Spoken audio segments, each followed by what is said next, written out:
Navidad para aquellos que no pudimos saludarles en el culto del 24 de diciembre. Bienvenidos todos, las personas que nos visitan también por primera vez, la familia, los amigos, los hermanos que somos de casa. Bienvenidos, que Dios nos bendiga a todos. Vamos a leer en el libro de Eclesiastés, nos vamos a ir al final de Eclesiastés y luego vamos a regresar a los primeros capítulos. Eclesiastés capítulo 12, versículo 13 y 14 vamos a leer en esta oportunidad, hermanos, para hablar bajo el tema ¿cuál es el propósito de mi vida? ¿Cuál es el propósito de mi vida? Dice la palabra Eclesiastés 12, versículo 13. El fin de todo el discurso oído es este: teme a Dios y guarda sus mandamientos, porque esto es el todo del hombre. Porque Dios traerá toda obra a juicio, juntamente con toda cosa encubierta, sea buena o sea mala. Les leo de nuevo el versículo 13. El fin de todo el discurso oído es este: teme a Dios y guarda sus mandamientos, porque esto es el todo del hombre. El libro de Eclesiastés, todos lo sabemos, y para los que no lo sabían, escrito por el rey Salomón en el ocaso de su vida. Salomón escribió otros libros, el libro de Cantares, que se cree que fue el primer libro, el de Proverbios, famoso libro de Proverbios, y finalmente el libro de Eclesiastés. Como vamos a notar, cuando usted lee el libro de Eclesiastés, hay una serie de interrogantes, de preguntas, de cuestionamientos, de sinsabores que menciona Salomón aquí en este libro, y que al final, por eso hemos comenzado leyendo el final del libro, porque concluye diciendo cuál es el todo en la vida del hombre. Y no solamente para Salomón, sino para todos los que estamos aquí. ¿Qué es el todo de Dios para nosotros? Es que le temamos y que vivamos haciendo su voluntad. Ese es el todo, ese es el propósito de Dios para nuestras vidas. Ustedes saben que Salomón fue el hombre más sabio en su época, el hombre más sabio sobre la faz de la tierra. Y esta sabiduría vino como respuesta, como resultado de que un día se humilló delante de Dios cuando recibió el trono de su padre. No se sentía competente para poder gobernar una nación, para poder conducir sobre todo una nación que había sido elegida por Dios para cumplir un gran propósito sobre la faz de la tierra, de traer su salvación a todas las naciones. Y humildemente Salomón reconoció que no podía gobernar, dirigir esta nación. Y se humilló delante de Dios y le dijo: Señor, dame la sabiduría, dame la capacidad que viene de ti para poder gobernar. Hermanos, esta actitud de Salomón es una actitud muy importante, que hoy en día también nosotros podemos recibir los beneficios cuando nos humillamos, cuando reconocemos que no podemos con nuestra vida, que no podemos dirigir nuestra vida, ni mucho menos la vida de otras personas que Dios nos confía, como el caso de la familia, sino es por la gracia de Dios, la ayuda de Dios sobre nosotros, su sabiduría. Y cuando él se humilló, dice la palabra en Primera de Crónicas 1:8 en adelante, dice que Dios le agradó la petición que le hizo Salomón. Y no solamente le concedió la sabiduría y la capacidad para poder gobernar a la nación de Israel, sino que le agregó, le añadió grandeza, poder, dominio y riqueza como nunca antes y nunca después. Hermanos, la nación de Israel ha tenido, porque a Dios le agradó que Él le pidiera sabiduría para poder dirigir su camino y dirigir la nación de Israel. Pero con el correr de los años, Salomón cometió muchos errores, cometió muchos pecados. A pesar de que era el hombre más sabio sobre la faz de la tierra, pero igual era un hombre como nosotros, que podemos también en algún momento determinado errar el camino o pecar delante de Dios o hacer lo que a Dios no le agrada. Una de las cosas que Dios le había advertido a Salomón, y lo encontramos en el primer libro de Reyes, capítulo 11, versículo 1 en adelante, es que Salomón no hiciera pacto de matrimonio o no buscara esposa de pueblos extraños, porque las mujeres que no tenían el temor de Dios, tarde o temprano podían desviar el corazón del rey a hacer cosas que fueran en contra de la voluntad de Dios para él y para la nación de Israel.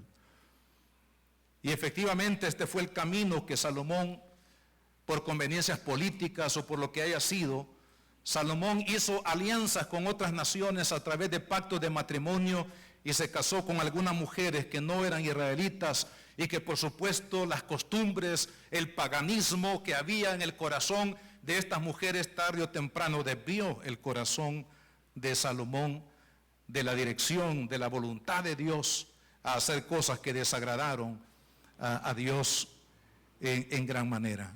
Amados hermanos, en la carta de Pablo a los Romanos en el capítulo 1 nos dice que cuando el hombre se aparta de Dios, cuando el hombre ignora a Dios, cuando el hombre se divorcia de Dios, cuando el hombre no quiere la dirección de Dios sobre su vida, hermano, el hombre cae en una depravación. ¿Por qué? Porque el no conocer a Dios, el no vivir en obediencia a Dios trae corrupción tarde o temprano en el corazón del hombre y extraviará definitivamente el camino que Dios ha trazado para cada uno de nosotros, y es lo que pasó realmente con Salomón en un momento determinado de la vida.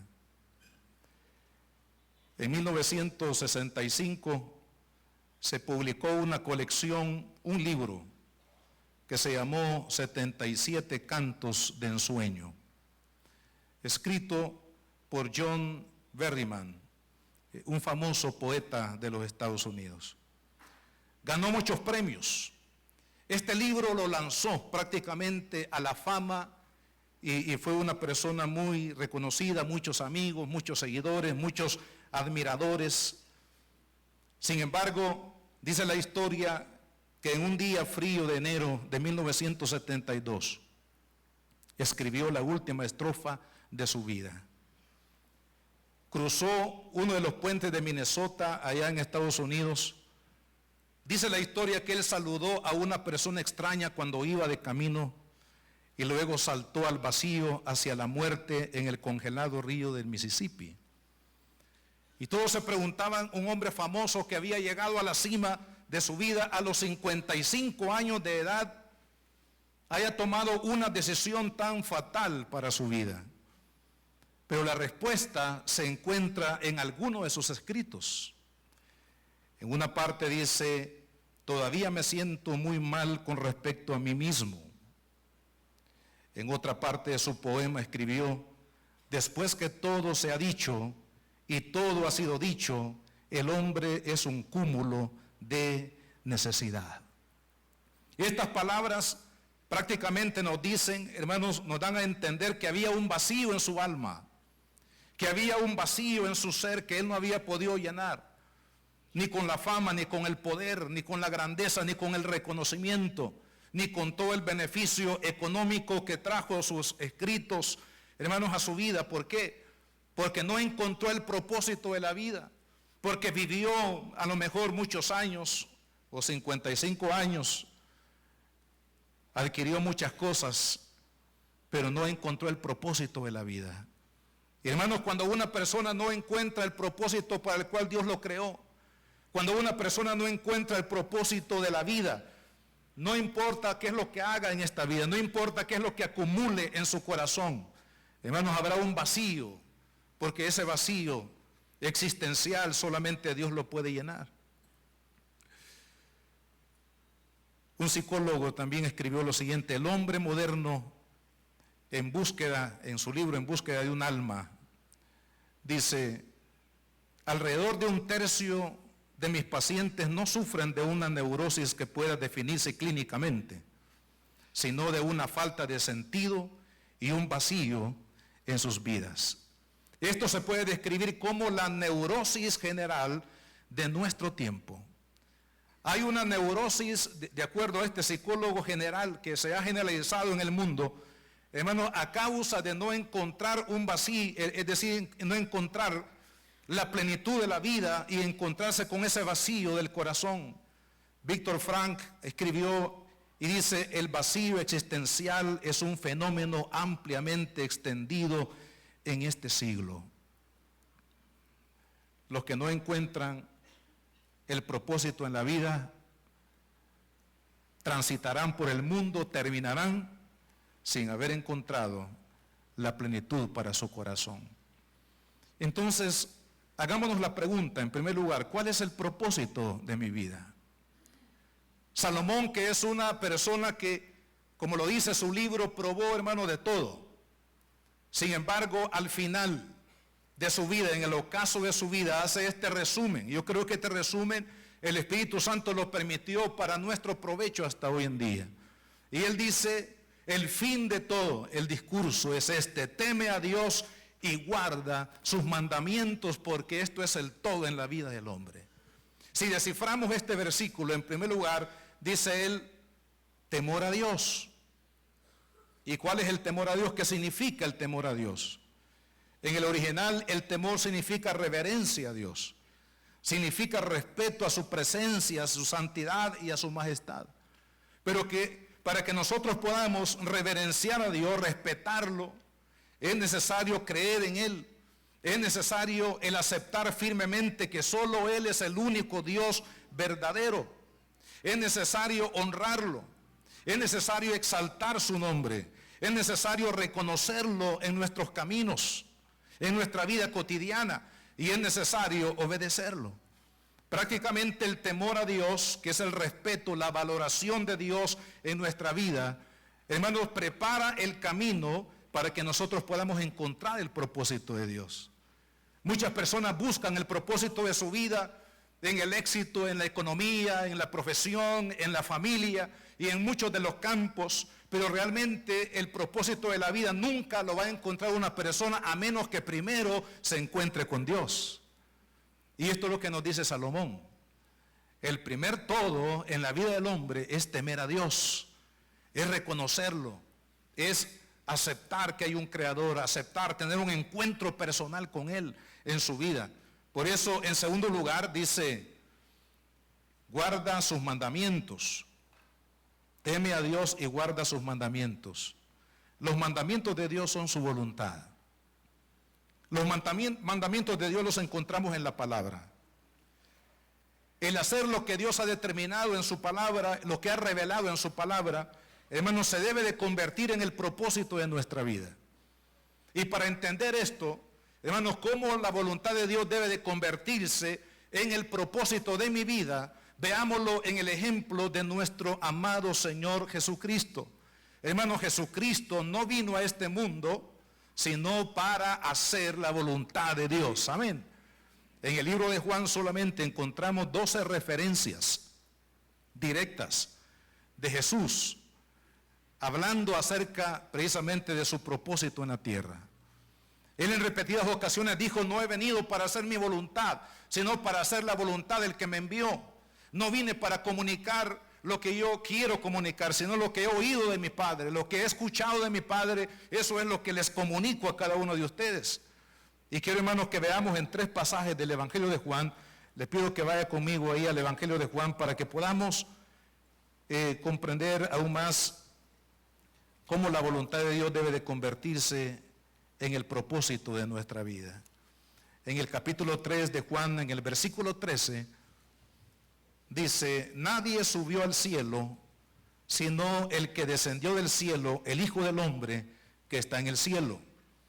Y como Moisés levantó la serpiente en el desierto, así es necesario que el Hijo del Hombre sea levantado, y este es el propósito, para que todo aquel que en él cree no se pierda, mas tenga vida eterna. Vemos aquí la voluntad de Dios. ¿Por qué envió a Jesús? ¿Por qué permitió que Jesús fuera levantado? Porque cuando habla aquí de que el Hijo de Dios es necesario que sea levantado, significa que fue necesario que Jesús pasara por el Calvario y fuera levantado en ese Gólgota, en esa cruz. Y la voluntad de Dios era que todo aquel que creyera en Él, en el que murió en la cruz, no se pierda, sino que tenga la vida eterna. Por eso dice el 16, porque de tal manera amó Dios al mundo que ha dado a su Hijo unigénito, para que todo aquel que en Él cree no se pierda, mas tenga vida eterna. Amados hermanos, esa es la voluntad de Dios para todos los seres humanos, en todos los tiempos, que ninguno se pierda, que todos procedan al arrepentimiento, que todos conozcan a Dios, que todos reciban el perdón de Dios, que todos sean salvos de la condenación eterna. Esa es la voluntad de Dios. Y Jesús en el versículo 17 dice, porque no envió Dios a su Hijo al mundo para condenar al mundo, sino que para que el mundo sea salvo por Él. La voluntad de Dios, Jesús la sabía. Era la salvación de la humanidad. Esa es la salvación, esa es la voluntad que fue revelada desde Génesis hasta Apocalipsis. Que Dios tiene un plan de redención para la humanidad, que Dios tiene el perdón y la vida eterna para todo hombre, para toda criatura sobre la faz de la tierra. Cristo abrazó esa voluntad y la convirtió en el propósito de su vida. En el capítulo 6, la segunda porción que quiero que leamos, versículo 38, dice, porque he descendido del cielo, no para hacer mi voluntad, sino la voluntad del que me envió. ¿Y cuál es la voluntad del que le envió? De Dios.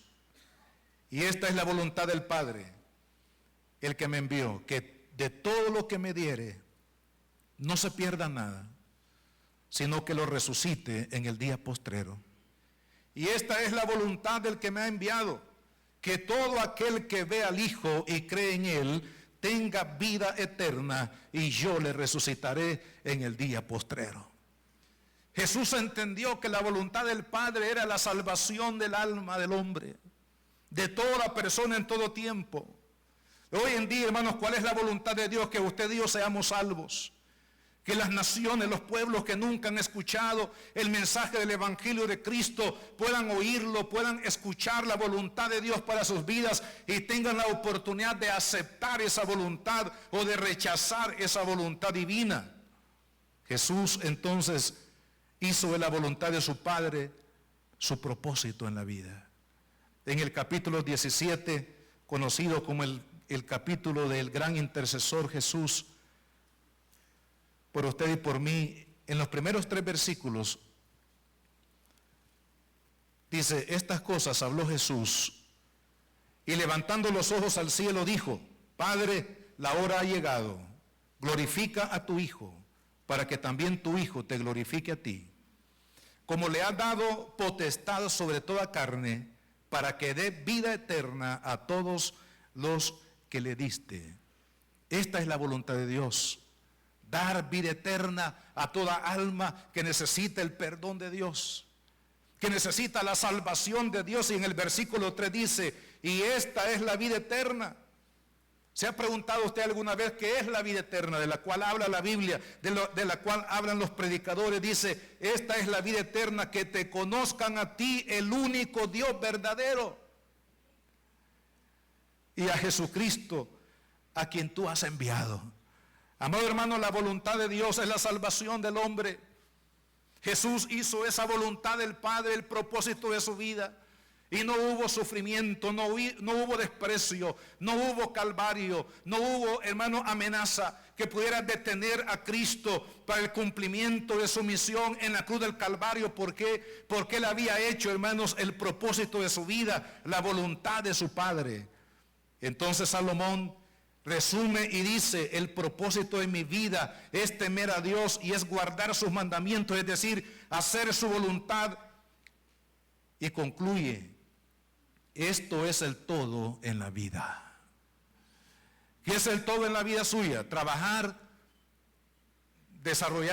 alcanzar una profesión, alcanzar algún grado de riqueza material en la vida. Esa es su meta, ese es el propósito de su vida.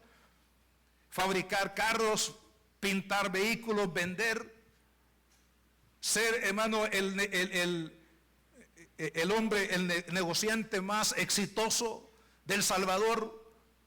¿O será que el propósito de su vida, hermanos, es hacer la voluntad de Dios? Es temer a Dios, es andar en sus caminos, es el poder honrarlo a través de la obediencia a su palabra. El todo en la vida del hombre es temer a Dios y honrarlo. Ese fue el propósito de Jesús. El propósito de la iglesia no es diferente al propósito de Jesús. Jesús dijo en Mateo 5, del versículo 13 al 16, Él dijo que la iglesia es luz, es como una lámpara que se levanta en medio de la casa para poder alumbrar a todos. La iglesia es llamada, hermanos, a revelar el amor de Dios, el plan de Dios, la salvación en la persona de Jesucristo. La iglesia es llamada a darle sabor al mundo, el sabor de la gracia de Dios, el sabor de la salvación, del perdón, de la vida eterna a través de la persona de Jesucristo. Usted y yo no existimos para otra cosa. Usted y yo no hacemos, hermanos, iglesia o templo o congregación para otra cosa más que para llevar la gloria de Dios, la salvación de Dios a las naciones. ¿Cuál es el propósito de la vida de cada cristiano? Jesús lo resumió en Mateo 28, 19 y 20, lo que conocemos como la Gran Comisión. Él le dijo a todos: vayan por el mundo, vayan por las naciones, prediquen el Evangelio. El que crea será salvo. Bauticen a los que son salvos, pero prediquen la palabra para salvación. Y hermanos, ese es el propósito suyo y mío. Esa es la voluntad de Dios, la salvación para la humanidad. Y eso debe convertirse en el propósito de mi vida. Dios lo va a bendecir a usted con una linda esposa, un esposo, le va a bendecir con hijos, le va a bendecir con descendencia, lo va a bendecir con algunos bienes materiales, pero ese no es el propósito de la vida, hermano. Esas son añadiduras de Dios. Esas son bendiciones de Dios para que usted pueda, hermanos, en el tránsito de este mundo poder vivir bajo la bendición de Dios. Pero el propósito de Dios para nuestra vida, hermanos, es que el mundo conozca a Dios y que el mundo conozca a Jesucristo, el único mediador entre Dios y los hombres para salvación, para perdón y para vida eterna. Ese es el propósito de Dios, el que debe de abrazar la vida de cada cristiano. Y sabe que en segundo lugar, Satanás sabe ese propósito. Sabe que Dios creó al hombre para la gloria de Dios. Sabe que Dios nos creó a nosotros en Cristo, hermanos, para que usted y yo podamos hacer la voluntad de Dios en la tierra. Entonces, en segundo lugar viene el peligro, el engaño satánico y el desvío del propósito. ¿Qué le pasó a Salomón, el hombre más sabio de la tierra en su época? Siendo el hombre más sabio de la tierra en su época, cayó en apostasía. Y vamos a llegar a ese punto. Pero sabe, hermano, que es la misma forma de operar de Satanás en el huerto del Edén. Porque se aparece de manera sutil a Eva, la seduce. Y en esa seducción la aparta del propósito de Dios. Porque Dios ya claramente a Adán y a Eva les había mostrado cuál era el camino que ellos debían de seguir, cuál era su voluntad, cuál era su propósito. Sin embargo, la seducción del enemigo tuvo efecto en ella y la engañó. Y con el engaño la apartó del propósito de Dios. Eso fue lo más grave en el huerto del Edén, hermano. Lo más grave no fue que vino la muerte, el derramamiento de sangre y vino la maldición sobre la tierra, no. Lo más grave fue que el género humano, en esas personas que pecaron no solamente como personas, sino pecaron como representantes de toda la humanidad, y lo revela Pablo en el capítulo 4 de la carta a los Romanos, apartó del propósito al hombre que Dios había creado. En el caso de Salomón, siendo el hombre más sabio, Satanás utilizó prácticamente la misma estrategia para apartar a Salomón, que representaba el líder que estaba conduciendo una nación que había sido creada por Dios para llevar su gloria a todas las naciones, para llevar su mensaje, para llevar su salvación a todas las naciones y en todas las generaciones. Satanás viene y en el capítulo 1, aquí vamos a volver a Eclesiastés y vamos a ir al capítulo 1, porque aquí encontramos algunas de las trampas que el enemigo puso en la vida de Salomón para apartarlo del propósito de Dios. En el capítulo 1, versículo 16 dice: hablé yo en mi corazón diciendo, he aquí, yo me he engrandecido y he crecido en sabiduría sobre todos los que fueron antes de mí en Jerusalén. Mi corazón ha percibido mucha sabiduría y ciencia. Y más adelante él dice: el que añade ciencia también añade molestia. Y todo, dice, en conclusión, es vanidad y es aflicción de espíritu. En el primer libro de Reyes, capítulo 4, versículo 29 al 34, que usted puede leerlo, una referencia, nos habla acerca de este hombre llamado Salomón como un científico, como un hombre que dedicó gran parte de su vida y gran parte de su tiempo para tratar de entender todo lo que pasaba en el campo de la ciencia o de las ciencias sobre la faz de la tierra. Se dedicó, en otras palabras, un hombre muy educado, un hombre muy intelectual. Y esto nos dice, hermanos, a veces hay ciertas paradojas que cuesta entenderlas, porque por ejemplo, en Europa es considerado el continente más desarrollado sobre la tierra. Los Estados Unidos, las grandes universidades, la mejor universidad del mundo está en los Estados Unidos. Y así en diferentes partes de Europa, hermanos, Europa es considerada un continente altamente desarrollado, altamente educado, muy inteligente, el campo científico, en la parte de la economía. Hermano, sin embargo, se han alejado de Dios. ¿Cómo es posible que un ser entre más inteligente, hermano, se vuelve, entre más conocimiento acumula en su mente, puede rechazar a Dios, puede sacar a Dios de su vida, puede sacar a Dios de la familia, puede sacar a Dios de su sociedad, se vuelve contra Dios? Por eso es que Salomón dice: el que añade ciencia, añade dolor, y todo es vanidad al final de cuentas. La otra cosa, hermanos, que vino sobre Salomón o que él experimentó fue el vino. En el capítulo 2, versículo 1 dice: dije yo en mi corazón, ven ahora, te probaré con alegría y gozarás de bienes. Mas, versículo 3, propuse en mi corazón agasajar mi carne con vino, y que anduviese mi corazón en sabiduría. Los mejores vinos, ¿dónde estaban? En la mesa de Salomón. Prácticamente, hermano, Salomón, creo yo, porque luego escribe en los proverbios también acerca de los efectos de la sidra y del vino. Prácticamente era un hombre borracho. Era un hombre, dice, que alegraba. Yo le llamo a esto la alegría superficial. Las drogas, el alcoholismo, no es más que el hombre tratando de llenar ese vacío en su corazón, buscando plenitud, buscando alegría, buscando gozo en aquellas cosas que no la producen.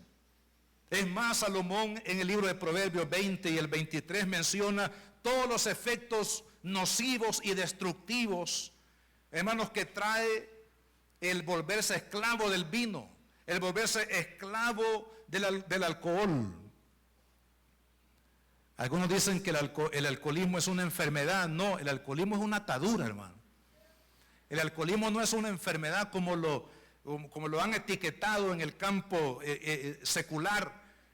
El alcoholismo es una atadura espiritual.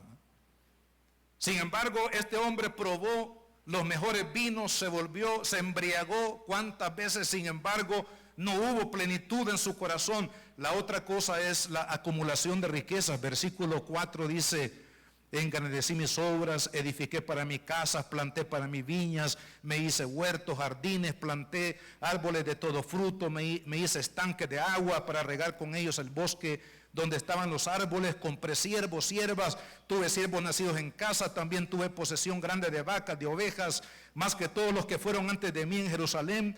Amontoné también plata y oro y tesoros preciados de reyes y de provincias. O sea, un hombre rico y famoso, hermano. No hubo riqueza más grande en Israel sino en la época de Salomón. Al grado que la Biblia dice que la plata era vista como piedras en el camino. Porque era tan rico, había tanto dinero, había tanta opulencia, había tantas cosas, hermanos, que él había acumulado en su vida. Sin embargo, ni el intelectualismo, ni el placer en el vino, ni las riquezas acumuladas, los bienes materiales pudieron llenar, hermanos, el corazón, hacerlo feliz, en otras palabras. Pero hay dos cosas más en otros pasajes de la Biblia que no menciona Salomón aquí. Y el número 4 entonces sería el placer sexual. Dice la Biblia en el primer libro de Reyes, capítulo 11, versículo 3, que Salomón tuvo 700 esposas y 300 concubinas. Estamos hablando de que el harén de Salomón, imagínense, hermano, solamente para hospedar a las 1000 esposas y concubinas, el edificio que necesitaba Salomón. Por eso es que dice que construyó muchos edificios. Imagínense cuántos hijos vinieron como resultado de todas estas uniones o matrimonios o uniones sexuales que Salomón tuvo con tantas mujeres. La Biblia no dice exactamente cuántos hijos, pero me imagino que fueron muchos. Sin embargo, a pesar de que él probó, hermanos, el buscar el placer, el buscar la felicidad en la relación sexual, mire qué extravío más grande, hermano. Hoy en día, la homosexualidad, ¿qué es? Sino el hombre tratando de buscar satisfacción, buscando plenitud de su vida en una relación ilícita, en una relación que va contra la naturaleza, pero el fin es el mismo. El vacío es el mismo. Lo que el hombre busca es, hermano, plenitud de vida, que no la puede encontrar tampoco en el placer sexual. ¿Te recuerda a la mujer del capítulo 4 del Evangelio de Juan? La mujer samaritana, cuando se encuentra con Jesús, Jesús le dice, porque Jesús quería tocar la llaga, el problema, llegar a la raíz del problema de ella, que era su vacío, el vacío de su corazón. Y le dice, ve y llama a tu marido. Y ella le dice, Señor, pues no tengo marido. Pues bien has dicho, porque 5 maridos has tenido, y el que ahora tienes tampoco es tu marido. En otras palabras, ella a lo mejor había tratado de llenar, hermanos, ese vacío, esa plenitud, esa alegría, esa felicidad que le llamamos en el amor del hombre. Pero se dio cuenta que no había felicidad, hermanos, cuando se busca en el amor de un hombre. El matrimonio es una bendición, pero usted no puede hacer de su esposo la fuente de su felicidad, no puede hacer de su esposa la fuente de su felicidad, no podemos hacer de nuestros hijos la fuente de nuestra felicidad, hermano, porque hay una sola fuente de plenitud, de gozo, de paz, y ese se llama Jesús de Nazaret. Él es el único que puede llenar el corazón del hombre. Es por eso que cuando esta mujer le dio un espacio a Cristo, al Mesías, que habló con ella en esa oportunidad, dice la palabra que se fue corriendo y no fue a hablar, a testificar de los maridos que había tenido, sino que fue y testificó que se había encontrado con el Mesías, con Jesús de Nazaret, quien le perdonó, quien llenó el vacío de su corazón, hermano. Solo Cristo puede llenar el vacío del corazón. Solo Cristo le puede dar verdadero propósito a la vida del ser humano. Y la otra cosa, que creo que es la peor de todas, hermano, es que Salomón se volvió un hombre idólatra. Es decir, se apartó de Dios, se apartó de la adoración a Dios, se apartó del temor de Dios, erró el propósito, porque desobedeció la voluntad de Dios para su vida. Y dice la palabra, 1 de Reyes 11, que no solamente consintió en levantar altares a dioses paganos en su reino, sino estableció sacerdocio para la adoración de los dioses paganos en su reino. Y lo peor de todo fue que él mismo, dice la palabra, hermanos, quemó incienso. En otras palabras, adoró a los ídolos, adoró, hermanos, los dioses cananeos, porque su corazón fue apartado del propósito de Dios. Amados hermanos, hoy en día, y es triste porque yo he ido en algunos lugares por cuestiones de necesidad en el área de salud, y he escuchado, hermanos, que en algunos, no sé si es ignorancia, no sé si es falta de ponerle, hermanos, discernimiento a las cosas que vemos en nuestro alrededor, pero me he dado cuenta de algunos casos de personas que, por ejemplo, están buscando la relajación como una forma de encontrar paz a través de la música relajante y otras cosas más que son parte, hermanos, de un complot satánico que se llama la nueva era.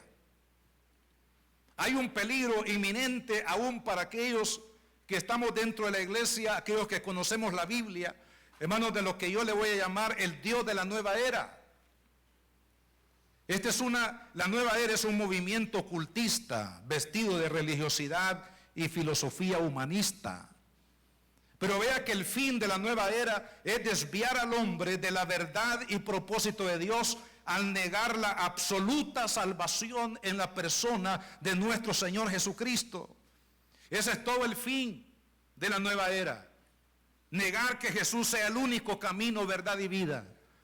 Negar que Jesucristo es el único Señor, el único Salvador, que su sangre preciosa es la única que puede limpiar el pecado de la humanidad. Pero vea cuál es la estrategia. Se presenta un Dios universal que ha diluido su revelación en todas las religiones y filosofías del mundo, y que por tanto todas las religiones, de ahí se tienen que rescatar esas verdades de la revelación del Dios perfecto para poder llegar a conocer la perfección de Dios. En otras palabras, es necesario sacar las verdades del Rey de Dios de todas las religiones para poder conocer perfectamente a ese Dios único y verdadero. De ahí le preguntaron a un señor que entrevistaron por ahí en una canal internacional, un gurú de la nueva era allá en Sudamérica,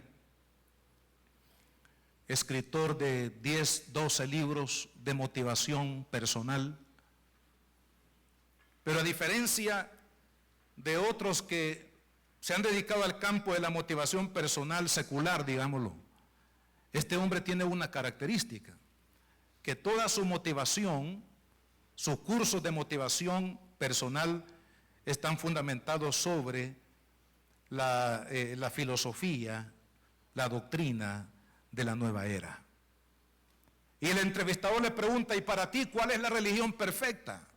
¿Cuál es la mejor religión? La religión verdadera.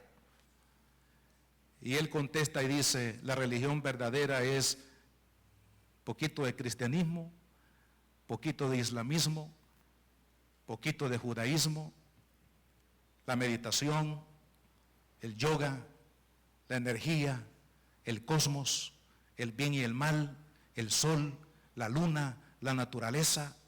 Y comienza a mencionar todo, hermano, todo aquello, por eso digo, un Dios universal. Todas las religiones son buenas, porque todos nos llevan a conocer plenamente a Dios. Es la filosofía de la nueva era. Pero la palabra de Dios dice, lo que Jesús declaró, y lo acabamos de leer aquí en San Juan, que conozcan al único Dios verdadero, al creador de los cielos y de la tierra, y que conozcan a su Hijo que fue enviado por Él para que a través de Él tengamos vida eterna. Pero amado hermano, Salomón, siendo el hombre más inteligente, el hombre más sabio de la tierra, fue engañado por Satanás por diferentes formas, al grado que lo llevó a la idolatría, a negar prácticamente, a una apostasía de su fe. Tercero, ¿cuáles son las consecuencias del desvío del propósito de Dios? ¿Qué pasó, hermanos, con Adán y Eva ahí en el huerto del Edén a partir del momento cuando perdieron el propósito de Dios en sus vidas? Vida vacía, fracaso, dolor, muerte. ¿Qué es lo que hay fuera de Dios? Vida vacía. Hay fracaso, hay dolor, hay muerte. Es lo mismo que estamos viendo hoy en día. Por eso, hermanos, los grandes intelectuales, los personajes de este mundo, los ricos y famosos que no tienen a Cristo en el corazón, terminan suicidándose. Terminan, hermanos, deshaciendo su vida en el pecado de este mundo, buscando, hermanos, la perfección, en la plenitud, en el dinero, en el placer y en todas las cosas que el mundo puede ofrecer. ¿Por qué razón?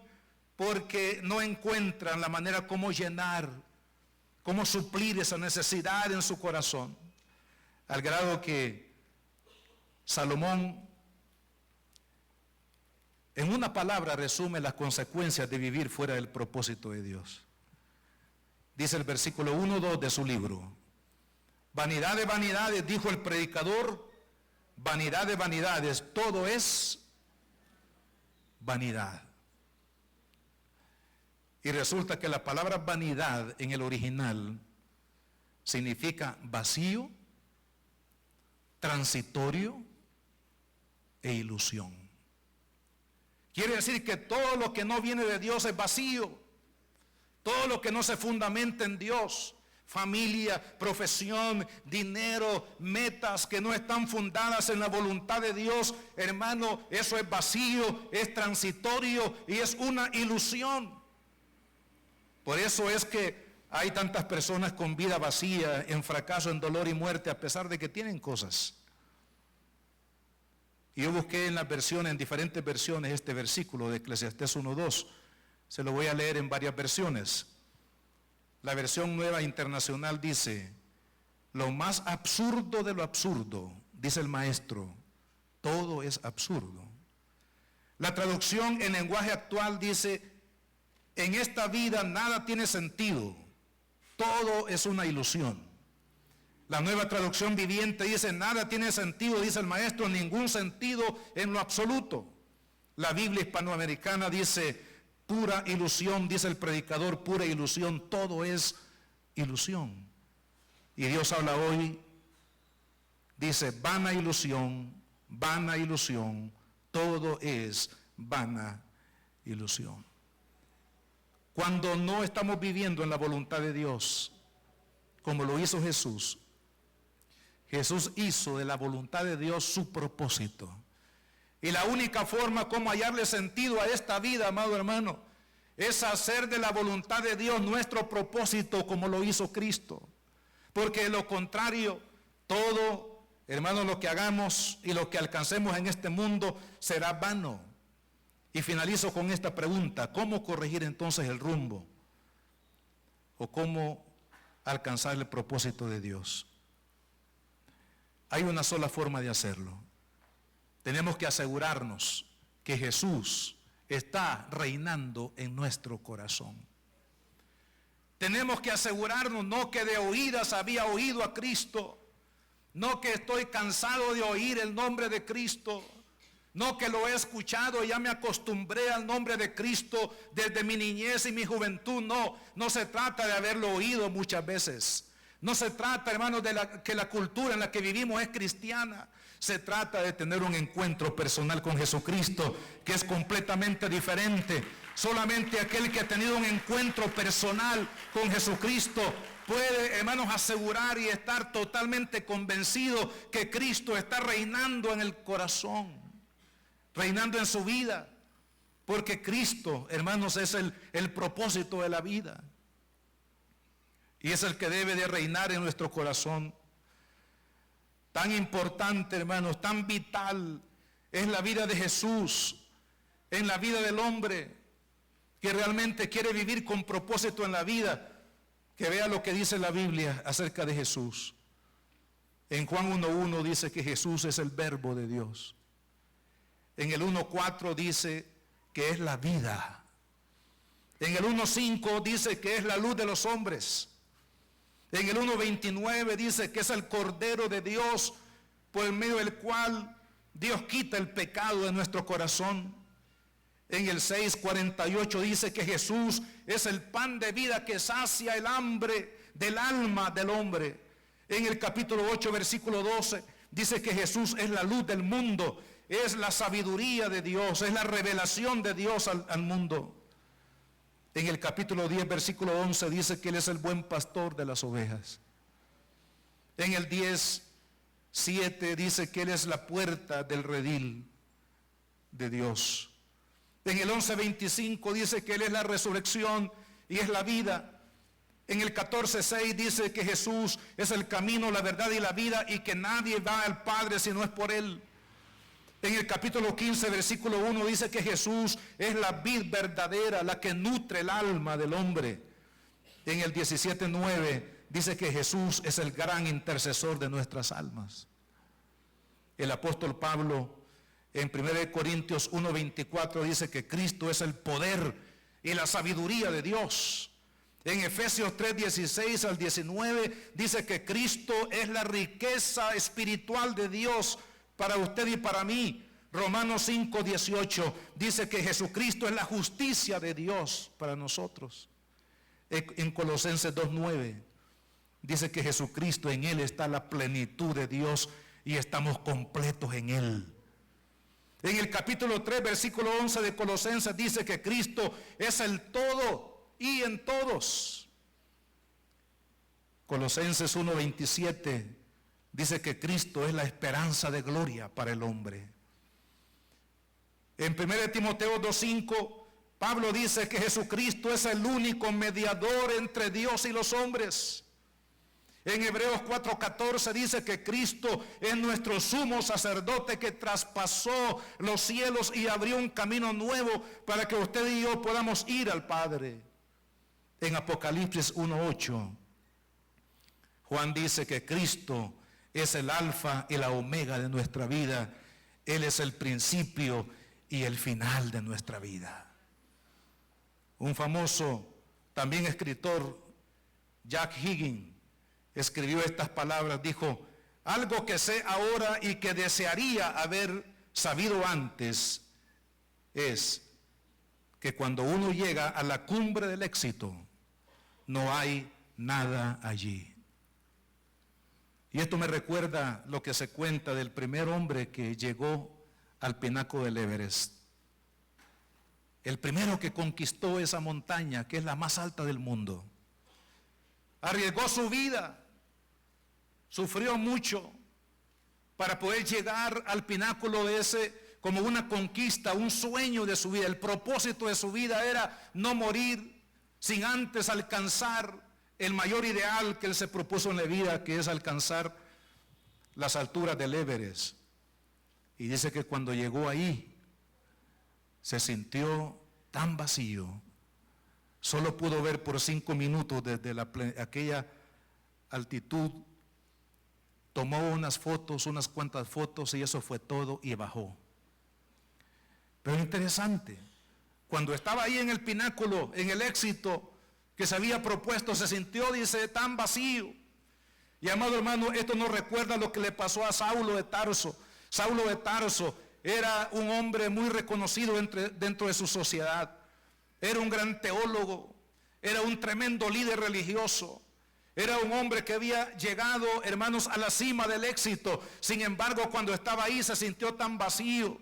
Y cuando veía a los cristianos, hermanos, que no había nada que los detuviera y que los callara de pronunciar la gloria de Cristo, que habían conocido al Hijo de Dios, me imagino que eso le llamó la atención, el saber que los cristianos, a pesar, hermanos, del martirio, de la cárcel, de los azotes, no negaban a Jesús.